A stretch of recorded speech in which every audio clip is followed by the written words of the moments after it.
go to the Diamond Factory Hotline, where we welcome in beat writer for the Dallas Morning News, boxing aficionado, and someone who finally convinced Errol Spence and Terrence Crawford to get their asses in a boxing ring. He is Calvin Watkins of the Dallas Morning News. Calvin, what's going on? What's going on, guys? You guys all right? Man, we're doing all right. I kind of want to stop on this boxing thing real quick because, I'm glad that we finally are getting the Spence-Crawford fight together because I was worried that it would go the way of Pacquiao-Mayweather to where we would get in and be just a little too late. Like, how concerned were you that we would have ended in that place of Mayweather-Pacquiao on this? I didn't look at it that way because Spence was always committed to the fight, right? And yeah, Crawford was a little hazy on it, and Crawford doesn't like to promote because he's got a personality of a tire.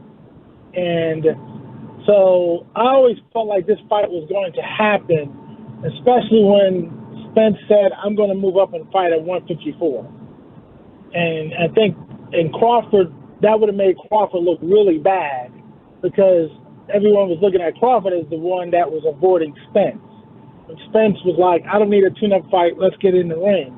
So to me, I didn't really look at it as like a Mayweather-Pacquiao thing per se. I just think this is just boxing. This is what we do. You know, Hagler Leonard took, 4 years to make, maybe 5 years really to get that to happen, and that was when Ray retired. Lennox Lewis and Mike Tyson took them a long time to fight, and then also Tyson and Holyfield took them a long time to fight because Tyson went to jail on a rape charge. So this is boxing. This is how the sport is. But I always knew they were going to get in the ring at some point. Terrence Crawford and Errol Spence will get into a ring at T-Mobile Arena on July 29th.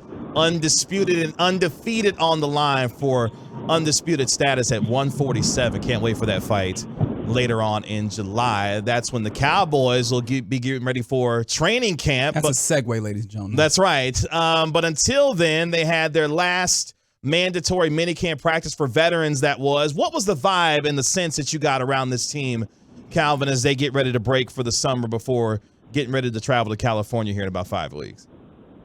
Well, from everything that I've read and the one day I was out there when I wasn't on vacation, they have a lot of speed on this team, and they feel like the speed that they have on this team is going to be a difference maker for them. And you say, well, weren't they fast last year? They were, but then Brandon Cooks just was running all over the field during the veteran minicamp and OTAs, and even though they were going at half speed, just the fact that you have a speed threat like that on the offense is just going to open so many doors for the Cowboys to score more points. And then there's the other feeling of we have some unfinished business. They've lost the last 2 years to the 49ers in the postseason. There's a thought that the Niners have a better roster than the Cowboys, and I believe they do. And for this season, the Cowboys are like, we're tired of hearing about the 49ers knocking us off. They got an early season matchup with them. They feel like they can beat them early in the year at Frisco, and they feel like this team is going to be different than the previous teams because we have speed and we're trying to get rid of the 49ers out of our mouths. Now, Calvin, we're talking to Calvin Watkins of the Dallas Morning News right here on 105 through the Fan, and the news that seemed to come out of minicamp and that was like kind of caught by national media surrounded around 2 words: Texas Coast. And I just want to get what was your interpretation and understanding of the Texas Coast from what we got out of minicamps? I thought Dak meant Texas toast. Wow. But then when I got the wax out of my ears and I was able to put my glasses on and read what was being said, it's a combination of the West Coast offense and the previous offense that they ran, which is a little bit of the Ernie Zampese, offense that they ran with Jason Garrett, learned from Noah Turner, and then he talked to Kellen Moore. Scott Linehan knew it, Eric Coryell. So they're putting a combination of all those things together. And it also means that the terminology is still going to be favoring Dak Prescott because he's the quarterback. The only real major difference is, to me, is they're adding speedier plays. What I mean by that is they want Dak to get rid of the ball faster. They added speed to the offense, like I talked about with Brandon Cooks. He's going to be a lot faster in terms of getting off the line of scrimmage. A healthier Michael Gallup, he should be a little bit quicker. You know, CeeDee Lamb thinks he's Carl Lewis out there anyway. And then, of course, they got Tony Pollard, a guy who they can really utilize now as the lead back. So the combination of speed, which is what the West Coast offense does, and a combination of what they've done in the past, which was nothing wrong with what they did in the past. It's just that it wasn't good enough to beat the 49ers.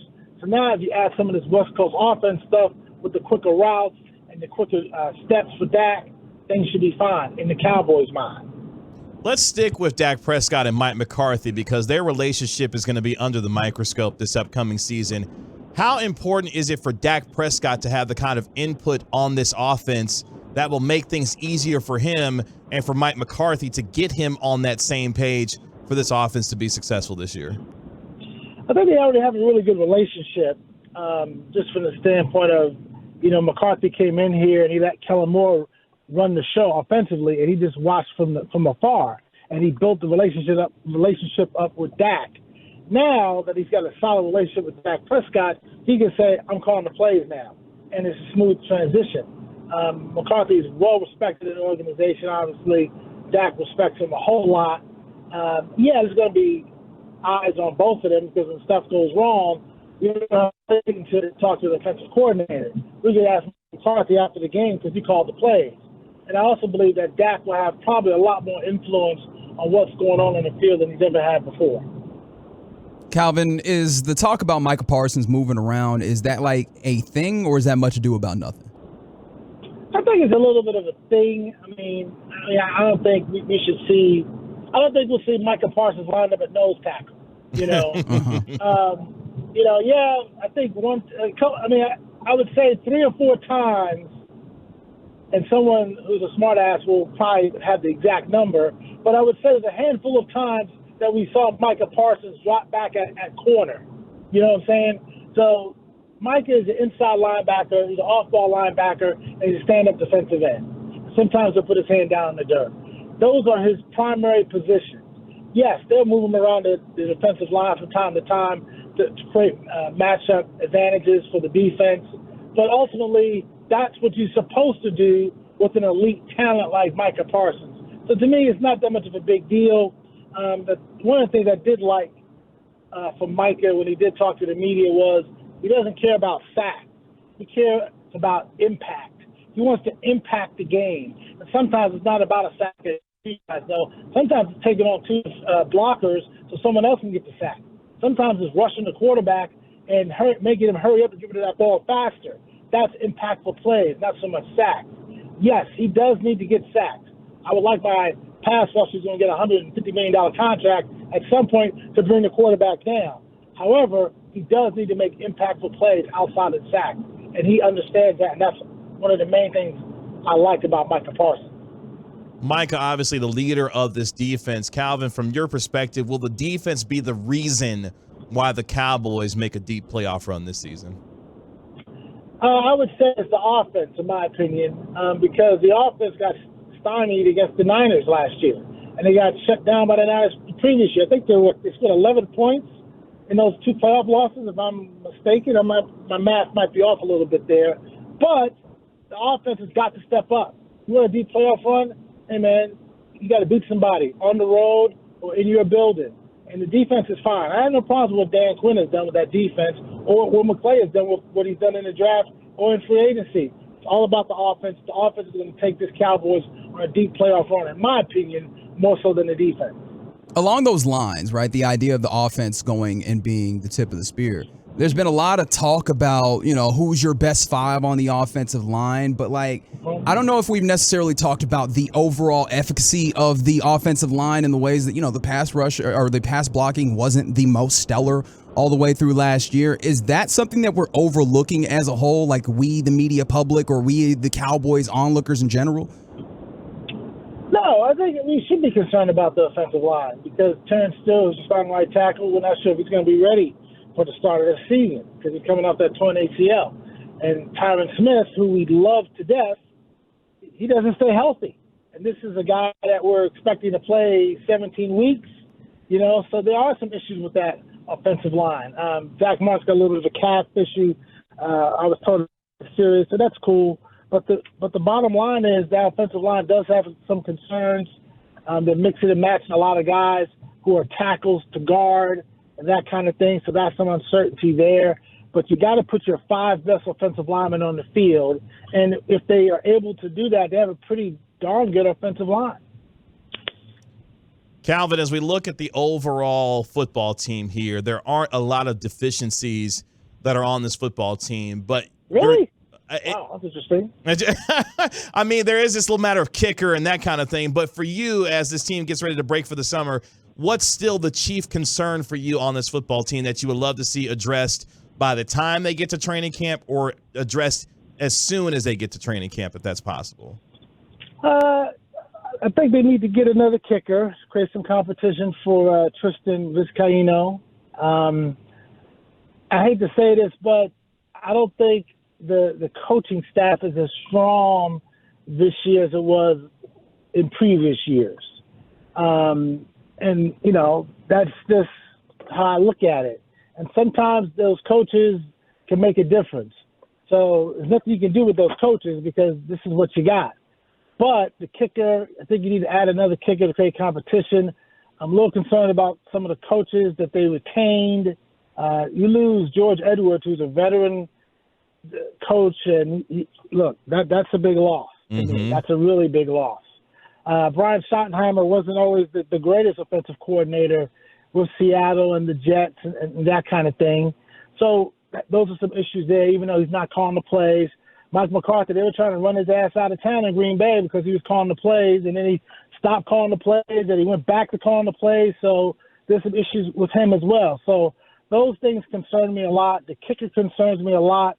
The offensive line, as we said, I don't know who my starting left guard is, but I think I know who he is. But it all depends on if Terrence Steele can start for 17 weeks at right tackle and Tyron Smith can be healthy at left tackle. So the O-line shuffling, that's going to be a concern. I want to see Michael Gallup come back and do his thing.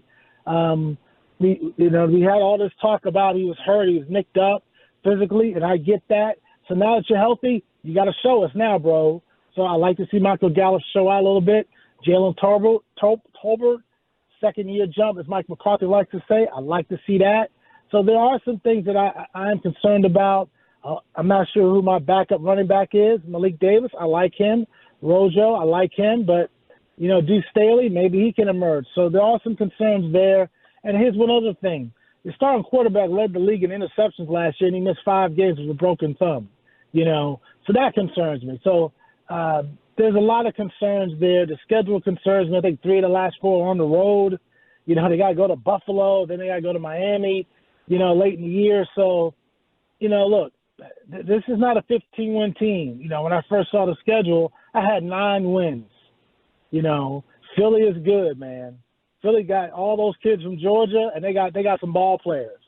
So, and they're still the best team in the division. Maybe one of the best teams in the conference. So, before you start, getting parade routes, let's pick some of the deficiencies that this Cowboys team has. Before I let you go, since the Cowboys are about to break for the next 5 weeks, how does Calvin Watkins spend the next 5 weeks before the grind of the 2023 NFL season comes upon him? I got like 6 golf balls sitting here in my coffee holder here, in my cup holder. So I'm going to play some golf. I've been struggling at it for a while. I got these Callaways, but they say practice on them, so I don't think I could really use them. So I'm going to play some golf, and I might get out of the country for a weekend or so and try to get my kids into college. They're very feisty guys like their dad. So I like the order of that. Golf, out of the country, we can get the kids into college maybe. And a stop in Vegas, right? A stop in Vegas. Hell yeah, we're going to be in Vegas. Okay. Spence, bro. Oh, come on, man. Come on, man. Okay. The editors of the Dallas Morning News know where I want to go. So excellent. You said put it in the budget, damn it. Put it in the budget. That's where I'm going to be at. So Calvin, am I hearing that you are the Get Right's boxing insider when it's time for Spence Crawford? When it's time to get right, I will be right on in Las Vegas, Nevada. I'll be there. I like what you did there, Calvin. I appreciate that, man. I like what you did there. You can find him on Twitter at Calvin Watkins, covering the Dallas Cowboys and the sport of boxing you. He is Calvin Watkins. Appreciate the time, my man. Thank you. Hey, you guys have a great day. Appreciate it. Or night. I guess it's night, but the sun is still out, so it could be day, night. Love whatever. this time of year. That's right. Man, I love it. That's right.